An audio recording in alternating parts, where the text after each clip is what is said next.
USA versus Mexico game that took place on July 1st. So, as I said before, this game was quite the soaker. It pretty much poured down in East Hartford, Connecticut for the entirety of the game.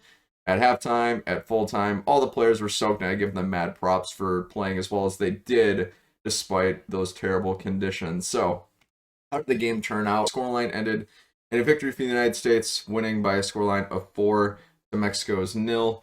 Who all scored to start the scoring? Sam Mewis got an assist from her sister Christy and scored, I'd say, in the 20th something minute. Can't remember off the top of my head.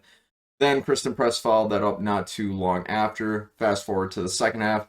Tobin Heath gets subbed on, then about 10 seconds later scores a goal from about 20 to 30 yards out. It was a pretty long distance shot. Hits off the post, goes in, and everybody in their right mind was screaming for joy. Then lastly, Kirsten Press ended the scoring off of a cross from Tierna Davidson. And that pretty much was all she wrote for the game. So, in this particular game, who all started? So, starting in goal was Alyssa Nair. Then in defense, we had Kelly O'Hara, Becky Sauerbrunn, Abby Dahlkemper, and Crystal Dunn. In the midfield, we had Lindsey Horan starting once more in the 6th spot for an injured Julie Ertz. Not sure how significant her injury still is or not. Haven't heard much on that. But then in the midfield, continuing, we had Christy Mewis and Sam Mewis playing alongside each other in central midfield. Then getting to the forward line, we had Megan Rapinoe on the left wing, Alex Morgan up top, and then Kirsten Press on the right wing, who has been just involved in seems like every single game for the last forever. And this game just continued that streak further and further. So those were all the starters who came in on as a sub. Adriana Franch was subbed on at halftime for Alyssa Nair. I'm sure it's probably just to give her more minutes. I don't think Alyssa Nair was injured or anything. I believe Allie Wagner mentioned at some point in the game that this was only Adriana Franch's 5th cap, and since she hasn't played with the U.S. in a really long time, it was probably really beneficial to get her some minutes in, and I thought she did a really excellent job. We also had Emily Sonnet along with Tobin Heath get subbed on a little bit later into the second half, and then to finish off the subs, we have Katarina Macario and Carly Lloyd. So, a lot of subs made, a lot of changes made, and another U.S. Women's national team game under our belts, and it was an absolute ton of fun to watch. What were my overall thoughts and impressions for the game? This game, I think, was a lot more competitive than what the scoreline suggested, and like I've said before, and I'll say it again, that's just the sign of a good team where sometimes your opponent can be on their game, sometimes you might not be playing well. I think in this case, it was a case of Mexico actually playing pretty well in the first half, but the U.S. just overcomes that and scores 4 goals, and they did so in quite a stellar fashion as well. They had a lot of really great long balls today, especially from Abby Dahlkemper and Lindsey Horan. A lot of great service into the box from the outside backs, Tierna Davidson, Kelly O'Hara. Abby Dahlkemper had a few great crosses as well. A lot of great service from outside areas into the center of the box to help the forwards and even midfielders get some goals across the board. So, really, really exciting stuff. I feel really bad actually for Alex Morgan and Megan Rapinoe because they were both one post shy away from scoring in this game, and it's heartbreaking. But this game could have been 6-0, which is unfathomable to think about given the circumstances. But yeah, the U.S. I think overall played a really great game and just continued the trajectory going up.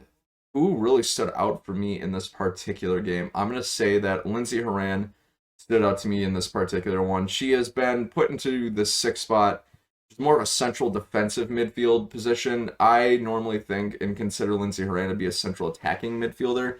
So to see her transition from from an offensive role to a defensive role and play as well as she has been, it's been really impressive, and it's been a ton of fun to watch for me as well because of the fact that it shows how versatile she is. And she played defense really, really well this game, too. And in fact, I think that was probably the stronger part of her game for this one was her defensive skills, her ability to sort of be there even when her opponents don't think she's there, make tackles when you least expect it. She really did it all this game, and I got my hats off to her because she played really, really well. Another thing that stood out to me in this particular one, Abby Dahlkemper stood out to me as a player today. I think every long ball she had was just absolute gold.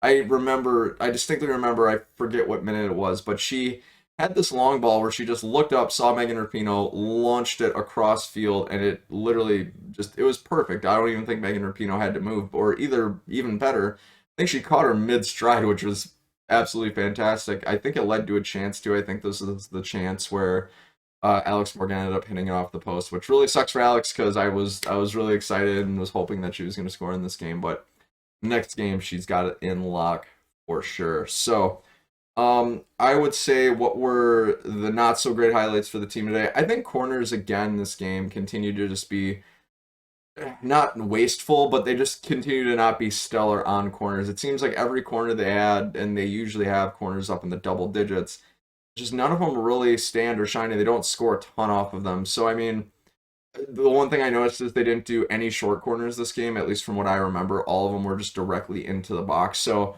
I think they're trying. I think they're mixing it up, and it'll come. It'll just take a little bit of time as time goes on.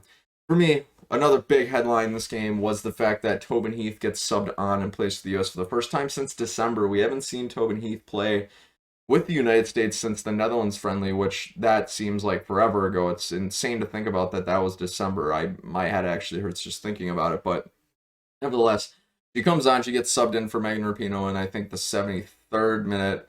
It's the first time we've seen her in forever. She's sporting the number 7 jersey, which is perfect for her.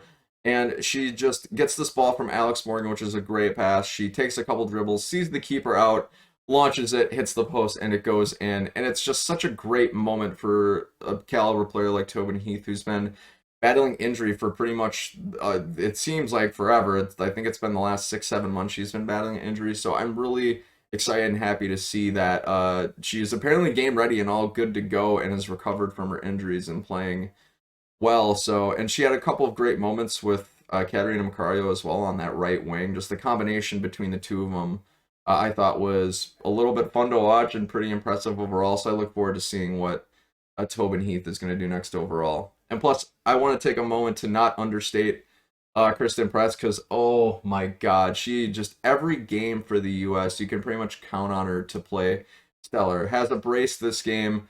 I wouldn't have been surprised if she'd scored a third. And what I really loved about Kirsten Press was the fact that the last goal that she received the cross from Tierna Davidson, she had this really awesome flick with the outside of her foot that just was like a teardrop over the keeper. If you haven't seen the goal, please do yourself a favor and go watch it because that was a lovely bit of skill that was so subtle but so effective. And it's like, wow, only players who are on really amazing form can do that, and with really great skill can do that. And Kirsten Press is definitely one of them, and she's crushing it for the U.S. I think now this makes it 35 of the last 37 games where she's been involved, meaning scored or assisted in a game, and that's unfathomable to think about. That is a lot of games, especially with how many that they play over the course of a year or so. So overall, I think the U.S. played a really great game today. They, by and large, dominated. I think that this was a lot more of a fun game to watch because of how competitive Mexico was, at least in the first half. I think Mexico had a lot more of the ball than usual. I'll have to double check possession stats on that later to confirm. But I think as a fan, for some reason, it's just a lot more fun to watch. And I think it's because Mexico actually put up a pretty good fight for a good portion of the game. So we'll have to stay tuned for what's next. But for all of my fellow U.S. Women's national team fans, if you guys want to catch the next game, the U.S. is going to be playing one more game before they head off to the Olympics in Tokyo later on this month. You can catch them July 5th when they play against Mexico once more. Can't remember what time and where the game is, but I'll probably put a little picture right here for you guys just so you know where you can find the game. So, ladies and gentlemen, whatever you thought of the game, feel free to comment below and let me know your thoughts.